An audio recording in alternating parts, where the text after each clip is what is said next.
DOT ay tinanggi ang paggamit ng pondo at impluensya sa magazine cover ni Secretary Frasco. Ang report niya yan ay atid sa inyo ni kapartner Jason Rubrico.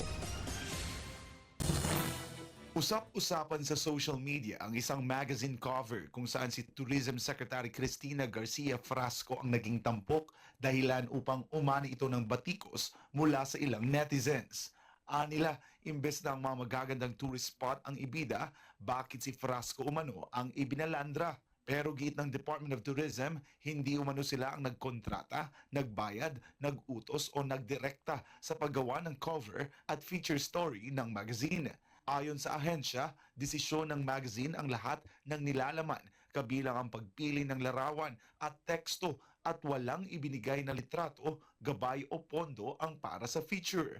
Ayon pa sa DOT, walang ginamit na pondo, impluensya o kapangyarihan ng pamahalaan para sa personal na promosyon ng kalihim. May tugon rin ang DOT sa pahayag ng isang photographer na nagsabing inatasan siya ng ahensya na kuhanan ng larawan ang halos 320 tourist spots sa buong bansa pero hindi naman ginamit. Binigyang diin ng ahensya na ang nasabing magazine ay isang private publication at hindi opisyal na proyekto ng ahensya. Hindi rin umano sila nagbigay ng anumang larawan ni Frasco sa nasabing magazine.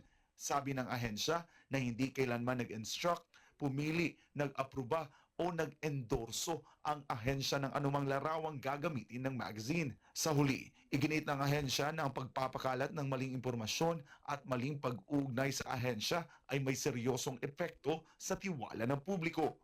Dagdag pa nito, nananatili silang tapat sa transparency, accountability at ethical na promosyon ng turismo at mariing kinokondena ang pagpapalaganap ng mali at mapanlinlang na impormasyon. Para sa Diyos at sa Pilipinas kong mahal, ako si Jason Rubrico, SM9 News.